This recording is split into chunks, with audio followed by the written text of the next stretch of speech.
words. Don't write anything. You can discuss with me. The simply meaning of intellectual. What is mean that? Simple meaning. Day to day life you are using, no?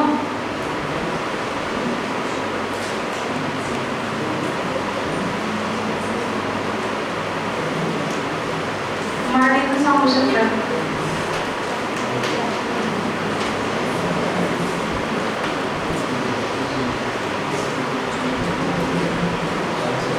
You are so intelligent. Now you can understand the meaning of the intellectual. You are so intelligent. Okay? Okay. Okay. Good. And then what is meant by property? Okay. Now what is meant by intellectual property? That is the meaning. Okay? तर या केस मध्ये आपण काय करतोय intellectual property means तुम्ही जे बुद्धी use करून okay what ever your creations and what ever your innovation you can write म्हणजे त्याच गोष्टीसाठी तुम्ही काय करू शकता राईट देऊ शकता राईट म्हणजे काय हक्क प्रोव्हाइड करू शकता म्हणजे जे तुमचे क्रिएशन्स असतील जे तुमचे न्यू इनोव्हेशन्स असतील त्या इनोव्हेशनला तुम्ही राईट देऊन काय करू शकता त्याच्या रिलेटेड तुम्ही काय करू शकता अर्निंग मनी म्हणजे त्याच्या थ्रू तुम्हाला काय भेटेल की तुम्हाला त्यातून पैसे भेटतील कळले आणि त्याच्यानुसार तुमचं काय झालं त्याच्यानुसार ते डिफरंट टाईपचे ऍक्ट यूज करून तुम्ही ज्याच्या रिलेटेड इंटेलेक्चुअल प्रॉपर्टी यूज करून काय केले वर्क केले असतील तुमचे इनोव्हेशन्स केले असतील क्रिएशन केले असतील ते तुम्ही काय करू शकता सिक्युअर करून ठेवू शकता using that intellectual property.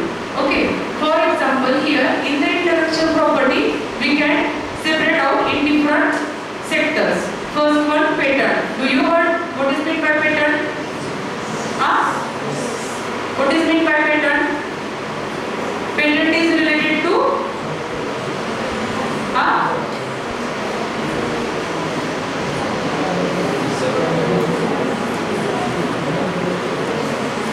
Now, do you heard the copyright? Patent, copyright, trademarks. Geo? What is that? Geological indication. Do you heard? What is that? These all the intellectual properties. Okay.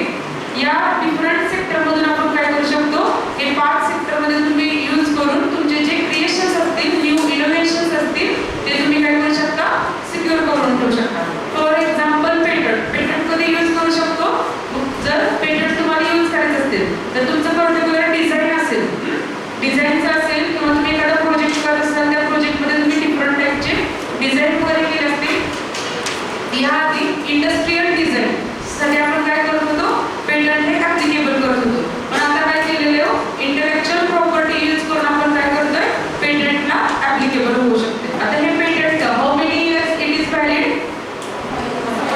No patent is applicable for 20 years okay एकदा जर तुम्ही पेटंटला apply केलं आणि ते grant झालं तर grant झाल्यानंतर तुम्हाला काय ते 20 इयर्स तुम्ही त्याचा यूज करू शकता म्हणजे फॉर एक्झाम्पल बघा जर तुम्ही पेटंट जर तुम्हाला तुमच्याकडे पेटंट असेल तर आपण बघितलं आपण काय करतो फर्स्टली घर बांधतो बरोबर मग घर बांधल्यानंतर there are 2 options everyone listen carefully close your notebooks whatever you have you close your notebooks okay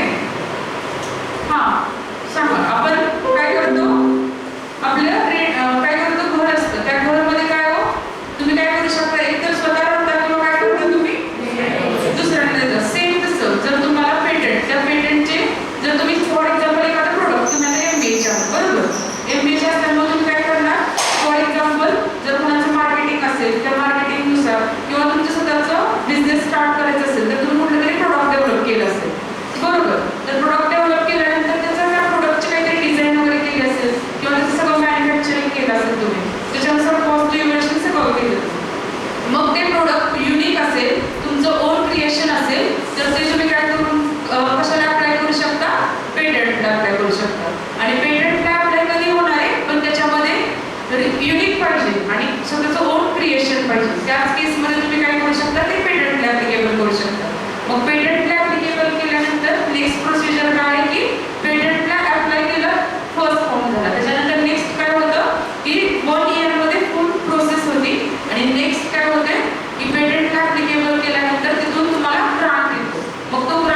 रेंटनी provide करू शकता आणि त्याचं जर सगळे तुमचे त्याच्यामध्ये शेअर्स अप्लाय करू शकता.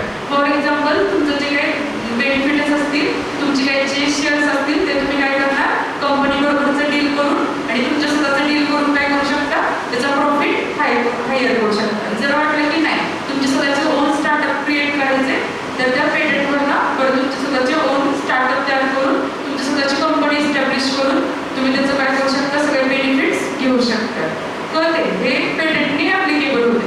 ह्याच्यानुसार काय होतील, फॉर एक्झाम्पल मग आपण जर पेटंटला ॲप्लिकेबल केलं असेल तर फॉर एक्झाम्पल जे तुमचं युनिक क्रिएशन असेल, डिझाईन असेल, ते जर कोणी दुसऱ्याने यूज केलं तर ते सगळं जे कोणी यूज केलं त्याच्यानुसार त्याचे त्या माणसांना काय होतं, पॅनल्टी बसते.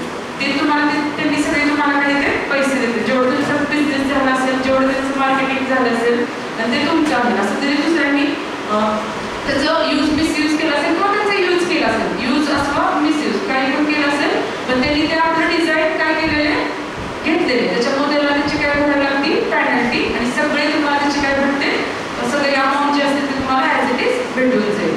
हे कशात थ्रू होत आहे, आपल्या पेटंट थ्रू. पेटंट किती इयर्ससाठी व्हॅलिड आहे, 20 इयर्स नंतरच तुम्ही अजून त्याच्यामध्ये काय करू शकता, मॉडिफाय अपडेट करून परत ते मार्केटमध्ये आणू शकता. हे झालं पेटंटच्या रिलेटेड. मग या पेटंटमध्ये every Friday Indian patent office या पेटंटवर, फॉर एक्झाम्पल तुम्ही म्हणता मॅडम आम्हाला कसं कळणार की ह्याच्यावर पेटंट आहे का नाही, for the research purpose you can visit to the Indian patent office. Okay, मग तिथं जर तुम्हाला बघितलं तर every Friday one patent new काय होतं, पब्लिश होतं. मग त्याच्यानुसार तुम्हाला आयडिया येईल की त्याच्यामध्ये पेटंट कसे असते, त्याच्यामध्ये कसे आयडिया पुटअप केलेले आणि तुम्ही त्याच्यानुसार तुमचं स्वतःचं पेटंट पण राईट करू शकता.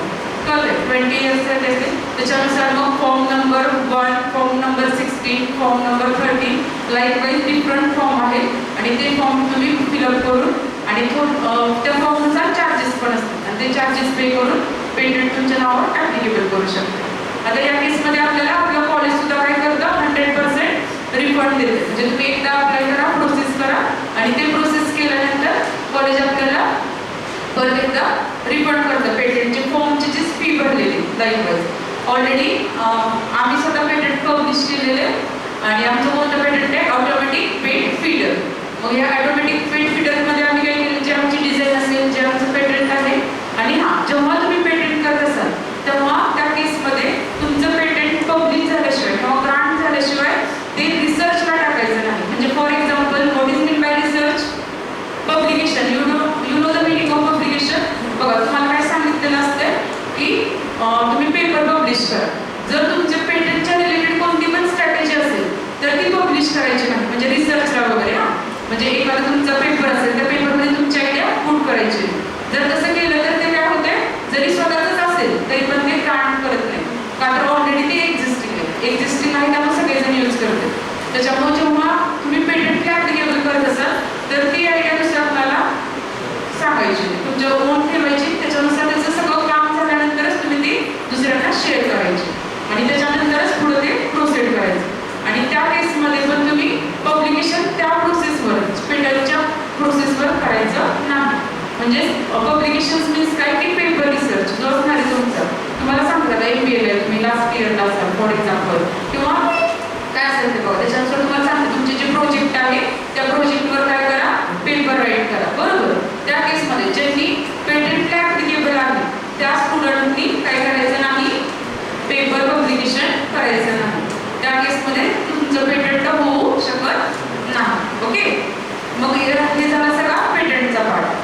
आणि त्याच्यानुसार तुम्ही तुमचे ते फॉर एक्झाम्पल जर तुम्हाला 1 इयर आयडिया तुम्ही पुटअप केली, डिझाईन तुम्ही पुटअप केली आणि त्याचं प्रोडक्टमध्ये कन्व्हर्जन करायचं असेल किंवा त्या आयडियाचं ग्रांट येऊन तर तुम्हाला 1 इयरचा पूर्ण डिझाईनसाठीचं पण तुम्हाला एक ड्युरेशन भेटतो. त्या ड्युरेशन बरोबर पण त्याच्यामध्ये मॉडिफिकेशन किंवा ती सिस्टीम एक्झिस्टिंग आणण्यासाठी तुम्हाला काय भेटतो, ड्युरेशन भेटतो, टाईम भेटतो. त्यानुसार तुम्ही मॉडिफाय करू शकता. हे सगळं झालं पेटंटच्या रिलेटेड. हे ओव्हरव्ह्यू सांगते. त्याच्यानंतर next part what is the copyright. सगळेजण मूवीला जातात, बरोबर. This is too related to your literature. Copyright it is related to your literature, means art असेल, म्युझिक वगैरे हे सगळं ज्याच्यात येतं किंवा बुक्स, नॉवेल्स, हे सगळे कशाच्या अंडर येते, कॉपीराइट. म्हणून तर बघितलं आपण पहिले काय असते, पहिलं पेज कशाचं असतो, कॉपीराईटचं असते. मग हे कॉपीराईट म्हणजे काय, जर ओन क्रिएशन असेल रिलेटेड टू द लिटरेचर्स, तुमचे बुक्स असतील, फॉर एक्झाम्पल बघा प्रत्येकाचं आयडियाची डिफरंट ट्यून आहे, वोडाफोनची डिफरंट ट्यून आहे, रिलायन्स जिओची डिफरंट ट्यून आहे, परत त्याच्यानंतर बघा जे ते प्रत्येकाचं सेपरेट होतील. हे कशावरून ठरतं, हे सगळं कशा थ्रू येतं, युनिक क्रिएशन, क्रिएटिव्ह माइंड्स, त्याच्यानुसार हे त्याला प्रोव्हाइड केलं जातं. हे जे कॉपीराईट आहे हे किती 10 इयर्स पर्यंत व्हॅलिड असते कॉपीराईट सुद्धा. ओके, तर या कॉपीराईट्स मध्ये मग तुम्ही कशाच्या रिलेटेड देऊ शकता कॉपीराईट, जे तुमचं लिटरेचरच्या रिलेटेड सगळं असेल त्याच्यानुसार तुम्हाला कॉपीराईट भेटतं. आता फॉर एक्झाम्पल की या केसमध्ये पण कॉपीराईटचं काय होतं की फॉर एक्झाम्पल आपण बुक्स वगैरे यूज करतो, बरोबर. बुक्स यूज केल्यानंतर कॉपीराईट असेल तर आपण काय करतो की त्याचा रेफरन्स त्याला आपण देतो की या ऑथरने लिहिलेले, त्याच्यानुसार आपण त्याला काय करतो, रेफर देतो. फॉर एक्झाम्पल जर नाही दिलं तर काय होतं त्याला आपल्याबद्दल त्याच्या जर ज्यांनी कॉपीराईट झालं असेल त्याला परत त्याची पेनल्टी बसते, त्याच्यानुसार त्याला पे करावं लागतं. म्हणून कॉपीराईटला सुद्धा जर फॉर एक्झाम्पल कोणाला जर इथं क्लासमध्ये बसल्या एखादा कॉन्सेप्ट असेल किंवा वॉट एव्हर यू थिंक, जर एखाद्याने पोएम लिहिली असेल, एखाद्याने काहीतरी दुसरे थॉट्स लिहिले असतील, तर हे सगळं कशाच्या रिलेटेड आहे, लिटरेचरच्या रिलेटेड. त्या लिटरेचरच्या रिलेटेड जे तुम्ही काही लिहित असाल किंवा बुक्स तुमचे डिफरंट लिहित असतात टेक्निकल वगैरे, तर त्या किंवा नॉन टेक्निकल काही पण असू दे, फक्त कशाच्या रिलेटेड असेल लिटरेचरच्या रिलेटेड, तर त्या केसमध्ये आपण काय करू शकतो, कॉपीराईट. ओके, मग हे कॉपीराईट 10 इयर्स व्हॅलिड असते. नेक्स्ट वन बघ चला तुम्ही आता काय, trademark. You know the what is mean by trademark. It is related to the slogan and symbol. बघा या केसनुसार काय करू शकता की आता सगळ्यांना बघा काय सगळ्यांना जे काय म्हणतो आपण की आता सुद्धा सगळे जे ते काय करू लागले स्वतःचे ओन लोगो असतील, टॅटू असतील किंवा त्यांचे सिम्बॉल लोगो हे सगळे काय करायला डेव्हलप करायला लागले. मग हे कशा थ्रू की ह्याच्यातली काय होती, जर तुम्ही ट्रेडमार्क यूज करत असताल तर त्या ट्रेडमार्कच्या ह्याच्यानुसार काय होती, पर्टिक्युलर ब्रँड काय होती, सिक्युअर राहते किंवा पर्टिक्युलर तुमचा जो बिझनेस आहे तो पण काय होतो, ग्रो होतो ह्या सगळ्या गोष्टी. म्हणून जर फॉर एक्झाम्पल बघितलं असेल ॲपलचा लोगो एव्हरीवन नो.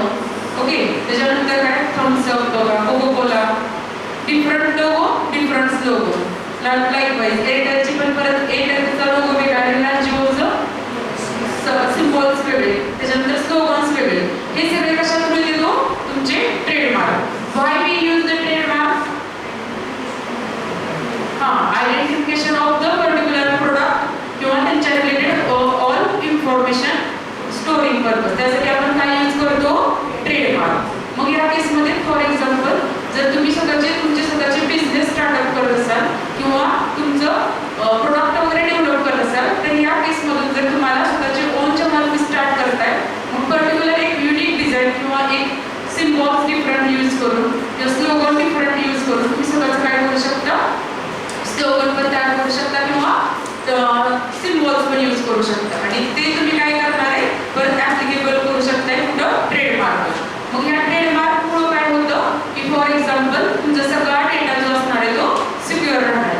आता या केसमध्ये बघा जर तुम्ही बघितलं पंढरपूरमध्ये जर बघितलं तर या केसमधून आपण काय करतो, रिडंडन्सी रिमूव्ह करतो. जी ओरिजिनल आहे डेटा त्याच्यापर्यंत कस्टमर जो असणार आहे तो काय होईल, अट्रॅक्टिव्ह होईल किंवा कस्टमर त्याच्यापर्यंत रीच होईल.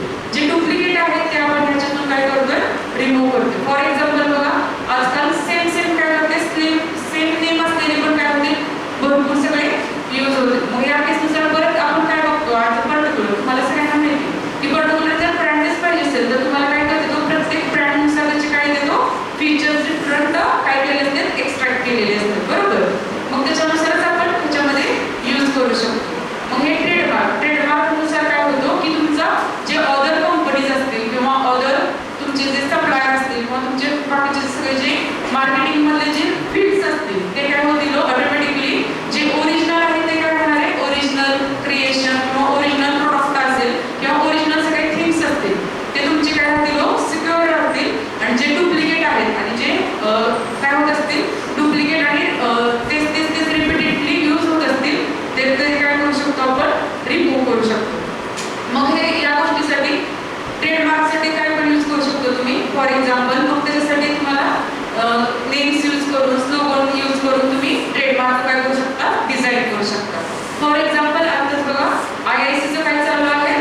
understand the meaning of trademark?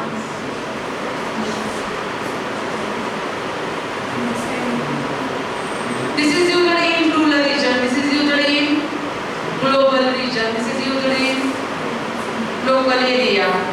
Easily you can find out the all of things. For example बघा की आता जर आपण फॉर एक्झाम्पल स्वेरी कॉलेज म्हटलं असेल, स्वेरी कॉलेज ब्रँड म्हणतो. स्वेरी कॉलेज जर ब्रँड म्हणत असेल तर आपल्याला जर ह्याच्यातून जर आपल्याला काय असेल पब्लिसिटी करायची असेल तर या केसमध्ये आपण जर आपला स्वेरीचा लोगो असेल तो लोगो जर फॉर एक्झाम्पल आपण ट्रेडमार्कला अप्लाय केला असेल तर ग्लोबली जरी तो आपण यूज केला तरी तो काय होतो इझिली आयडेंटिफाय होतो. तो कुणाला दुसरे तुम्ही यूज करू शकतील का स्वेरीचा लोगो? नाही. आपण स्वेरीच्या different types of branches different लोकेशनला एस्टॅब्लिश करू शकतो. त्याच्यानुसार कस्टमर तिथे अट्रॅक्ट होतील. फॉर एक्झाम्पल तुम्ही त्याचे एक्झाम्पल प्रोव्हाइड करा मला. असे how many companies, how many collections. Tata. Next one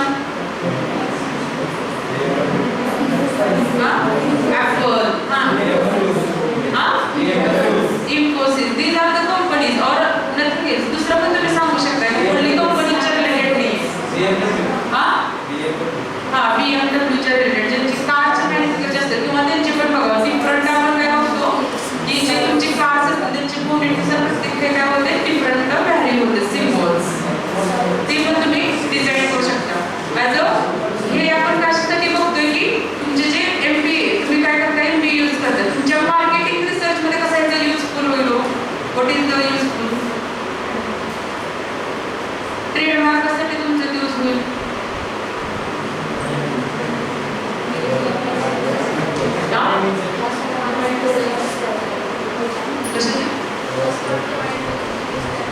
कस्टमरच्या माइंडमध्ये image क्रिएशनसाठी brand. Next okay तुम्हाला कस्टमर अट्रॅक्शन. ओके बघा त्याच्यानुसार आपण काय करू शकतो ट्रेडमार्क नुसार जे आहे तुम्हाला पब्लिसिटी प्रोव्हाइड करू शकता. ओन क्रिएशन असणार आहे, युनिकनेस असणार आहे. त्याच्यानुसार तुम्ही काय करू शकता त्याच्यानुसार जे बेनिफिट्स आहेत ते तुम्ही प्रोव्हाइड करू शकता. आणि त्याच्यानंतर फॉर एक्झाम्पल दुसऱ्याने जरी फॉर एक्झाम्पल आपण महाराष्ट्रात तर महाराष्ट्रापुरतं राहणार आहे का?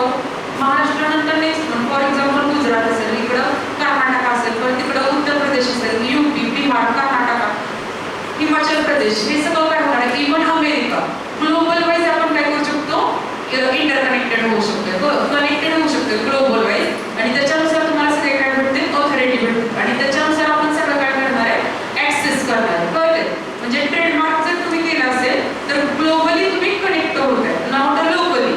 ऍक्च्युअली लोकली तर होणारच आहे प्लस ग्लोबली पण कनेक्ट होणार आहे. त्याच्यानुसार तुम्हाला त्याचे सगळे राईट्स आणि benefits you can achieve using the trademarks. कळते ट्रेडमार्क्स, कॉपीराइट अँड पेटंट.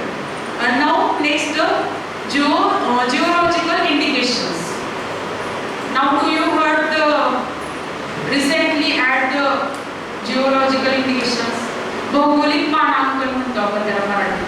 तुम्ही आधी पहिली ते चौथी मध्ये किंवा पाचवी ते दहावी मध्ये बघितलं असेल famous. Solapur is famous for Nashik is famous for grapes. Next just like you can say Nagpur is famous for Santara, oranges. Jalgaon likewise. हे कशानुसार कळलं तुम्हाला?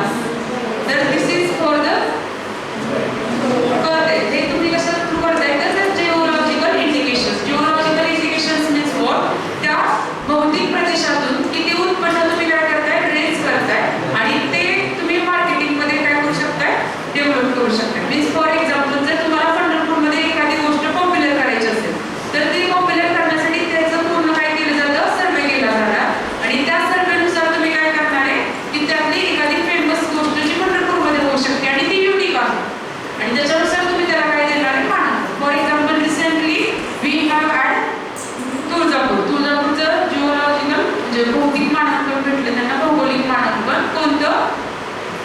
कवड्याची मान. त्याला सध्याला काय भेटलेले भौगोलिक मानांकन. आता ते कशावर भेटले तर तुळजापूरचे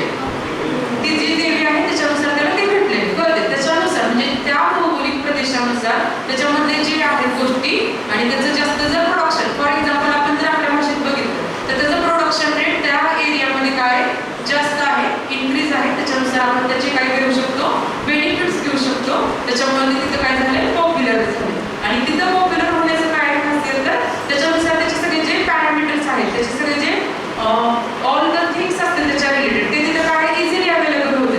त्याच्यामुळे ऑल कस्टमर तिथे येऊन काय करतील, परचेस करतील. त्याच्यामुळे ते एरियामध्ये ते काय फेमस आहे, त्याच्यानुसार ते काय होतं, त्या एरियाचे फेमस होऊ शकतो. सेम ते आपण कशा अंतर करू शकतो, geological indications. These are the different ways to secure our intellectual properties. What are the ways? First one, patent. Patent is valid for the 20 years and all remaining are valid for the 10 years. Okay, only the patent we can valid up to 20 years. आणि ह्या सगळ्यातून काय भेटतो की what is the creation and whatever your intellectual properties means here whatever you apply your knowledge, that knowledge you can create your whatever your creative mind, that they can they all of the things secure using the different rights. म्हणजे ह्या सगळ्या गोष्टीतून आपल्याला काय होते की जे तुम्ही युनिकली क्रिएशन केले, जे तुमचे थॉट्स आहेत, जे तुमचे विचार आहेत, या सगळ्यांना आपण काय करू शकतो, राईट देऊ शकतो. कशा थ्रू, तर हे पेटंट ऍप्लिकेबल केले असेल आणि कॉपीराइट केले असतील, ट्रेडमार्क केले असतील किंवा जिओलॉजिकल इंडिकेशन्स असतील. ह्याच्यानुसार तुमचं स्टार्टअप तुम्ही स्टार्ट करू शकताय. त्याच्यानंतर तुम्ही काय करू शकताय की तुमचे स्वतःचे ओन कंपनीज प्रोडक्ट करू शकताय किंवा डेव्हलप करू शकताय. आणि ह्याच्यानुसार तुम्हाला काय होईल की त्याच्यानुसार तुमचं तुमचं स्वतःच ओन क्रिएशन असल्यामुळे तुम्हाला काय होणार आहे, ह्याच्यामध्ये इझिली ग्रो होऊ शकतात. त्याच्यामुळं आता सध्या हे सगळं फॅक्टर्स का बघतोय आपण, तर आपल्याकडे बघितलं सगळ्या गोष्टी आपण काय करतो, फॉर एक्झाम्पल काही गोष्टी आहेत ते एक्सपोर्ट करतो किंवा काय करतोय, आता सध्या इम्पोर्ट करतोय. ज्या गोष्टी आपल्याकडे आहेत त्या आपण एक्सपोर्ट करतो, पण जे नाही आहे ते आपण काय करतो, इम्पोर्ट करतो. So here different types of schemes are available. For example made in India किंवा स्टार्टअप, हे सगळे काय झाले, डिफरंट टाइपचे स्कीम आलेले. त्याच्यानुसार फॉर व्हॉट पर्पज की स्टार्टअप डेव्हलप झाले पाहिजे, इंडस्ट्रियलायझेशन स्टार्ट झाले पाहिजे. आता कोणतं चालू आहे, industrial 4.0. Okay, industrial 4.0 it is related to the automation. Okay, it is related to the automation. सगळ्या गोष्टी आता बघितलं तर तुम्ही काय करायला लागले, सगळे ऑटोमेशनच्या वेवर चालले. त्याच्यामुळे आपण हे आता ऑटोमेशन करायचं म्हणजे what is the use of automation, why we use the automation, because we reduce the human work. Okay, and for that we use the machines. This is called as a automation. आपण काय करतो, totally human work कमी करतोय आणि त्याच्याऐवजी आपण काय provide करतो, मशीन्स. मग फॉर एक्झाम्पल रोबोट्स असतील तुमचे, त्याला आपण काय करतो, मशीननी man power is replace for the machines. मग हे सगळं आपण कशाला चालू आहे, इंडस्ट्रियलायझेशन म्हणजे तुमचं ऑटोमेशन वगैरे चालू आहे. आणि त्याच्यानुसार सगळं स्मूथली काय व्हायला पाहिजे, वर्किंग व्हायला पाहिजे, जेणेकरून ह्युमनचे सगळे एफर्ट्स कम व्हायला पाहिजे. आणि या केसमध्ये ह्युमनचं what is the role of human, you can apply your creative mindset and develop the different types of idea. For that you can achieve your companies, ideas, thoughts, production. These are the different way you can achieve your goals. Okay, हे सगळं करून तुम्हाला काय भेटणार आहे, तुम्ही स्वतःचे startup तयार करू शकताय. तुम्ही स्वतः दुसऱ्याच्या कंपनीत जाऊन काम करण्यापेक्षा स्वतःचीच ओन कंपनी काय करू शकता, स्टार्ट करू शकता. त्यासाठी ह्याच्यासाठी बघा, फॉर एक्झाम्पल आता सध्या जर तुम्ही बघितला तर सारथी योजना, डू यू हर्ड सारथी योजना, सारथी योजनेतून तुम्हाला काय भेटले, 7 ते 8 लाख फंडिंग भेटलेले. कशासाठी भेटले 7 ते 8 लाख फंडिंग, तर बघा हे related to this scheme is related to for the open. Okay, for the open category student they can easily apply for that scheme, and that scheme is related to the startup. Okay, for that startup you can fill the form and apply that form. त्याच्यानुसार तुम्हाला काय करू शकता, एक 5 ते 7 lakh funding भेटते आणि त्याच्याने तुम्ही स्वतःचं काय करू शकता, स्टार्टअप तुम्ही स्टार्ट करू शकता. त्या स्टार्टअपसाठी लागणारे सगळं जे काही तुमचे आयडिया आहे, थॉट आहे, तो फक्त तुम्ही काय करायचं, प्रोव्हाइड करायचं. आणि त्याचा जो data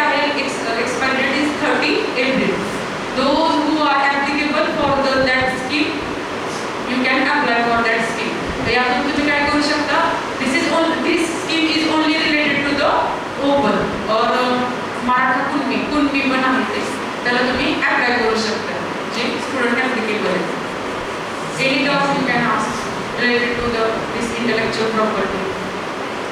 Once again expert part.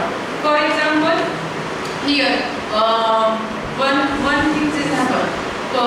बघा पहिल्यांदा काय होतं, Coca Cola. Do you heard the Coca-Cola company? And again Bisleri. These are the two different company. या केसमध्ये काय झालं होतं, बिस्लरी आणि कोका-कोला त्यांचं काय झालं होतं, डिझाईन मॅन्युफॅक्चरिंग झालं होतं. ओके, डिझाईनच्या रिलेटेड त्यांनी काय केलं होतं, पेटंट अप्लाय केलं होतं. आणि त्या पेटंटनुसार काय असते की तुम्ही काय करू शकता, हे पेटंट रेंटनी तुम्ही काय करू शकता, दुसऱ्याला देऊ शकता. मग बिस्लरीने काय केलं होतं, कोका-कोलाला काय केले होते, व शेअर्स जे आहेत ते थोडेसे काय केले होते, रेंटनी दिले होते. मग या केसमध्ये कोका-कोलाने काय केलं होतं, त्याच्यामध्ये सम डिफरंट डिझाईन्स क्रिएट केले आणि ते डिझाईन क्रिएट करून त्यांनी काय केले, ते त्यांच्या अंदरच काय केले, यूज केले आणि त्याचं प्रोडक्शन काय केलं, स्टार्ट झालं. तर या केसमध्ये तुम्ही जर ते ॲप्लिकेबल केलं असेल पेटंटला, तर बघा त्या केसमध्ये ऑलरेडी तो पेटंट केलं होतं. त्यामुळं ते प्रोडक्शन जे आहे, जेवढे प्रोडक्शन, फॉर एक्झाम्पल त्यांनी काय केलं होतं, कोका-कोलाने काय केलं होतं की बिस्लरीने काय केलं होतं, कोका-कोलाचे सगळे काय केले होते, जे राईट्स होते ते घेतले होते. त्यांनी साईज आणि शेपमध्ये काय केले होते, चेंजेस केले होते. बघितलं तुम्ही, जर बघितलं असेल तर मध्यंतरी कोका-कोलाचे वेगवेगळे डिफरंटचे काय झाले होते, मॉडेल्स आले होते. म्हणजे या केसमध्ये तुम्ही साईज आणि शेप जरी चेंज केले, डिझाईन म्हणजे हे कशाच्या रिलेटेड झालं, डिझाईनच्या रिलेटेड पण काय असते, डिफरंट टाईपचे पेटंटला तुम्ही अप्लाय करू शकता. आणि डिझाईन टाईपचे जे पेटंट आहेत त्या पेटंटला काय हो, ग्रांट लवकर येते ॲज कम्पेअर टू अदर. म्हणजे जे तुमचे डिझाईनचे आहेत ते पेटंट लवकर ग्रांट होतात ॲज अर्ली ॲज. आणि त्यातून पण जे की वुमेन्सचे असतील तर अकॉर्डिंग टू सर्वे वुमन्सचे पण पेटंट जे आहेत ते इझिली आणि कम ड्युरेशनमध्ये ग्रांट होतात. This is facility provided for the patent.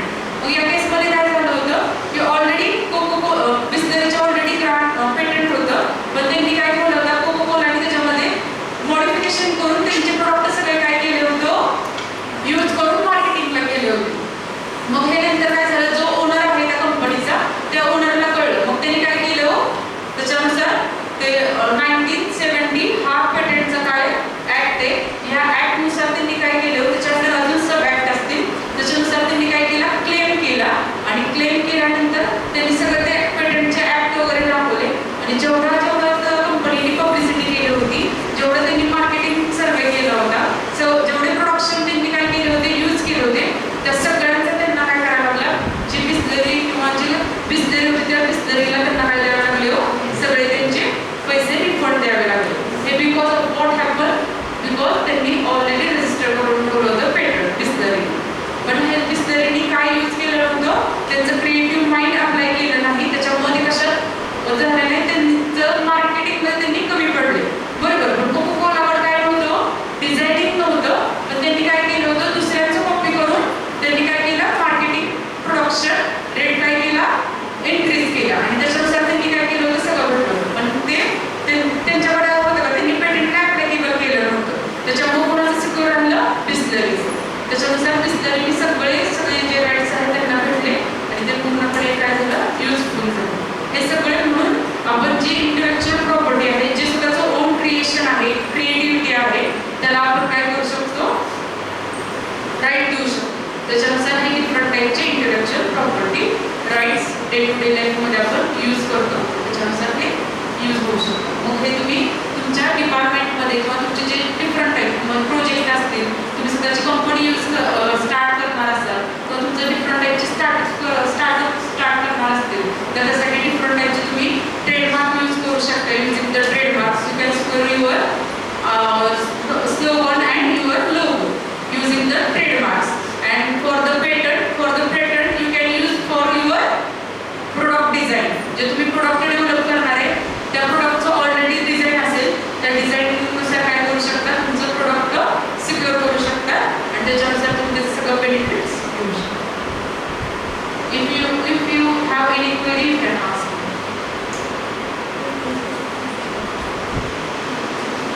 Any doubts there? Please ask.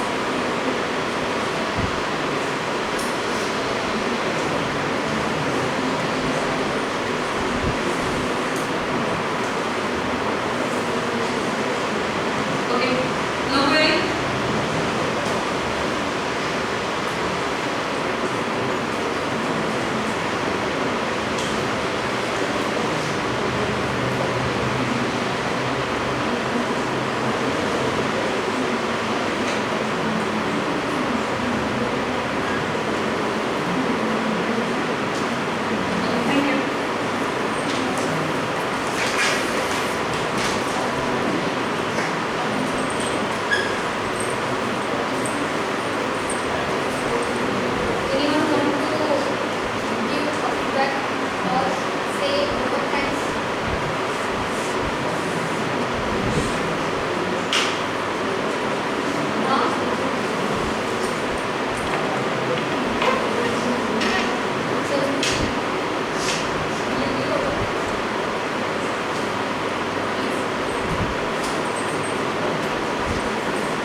are not eligible to stay here, then how you can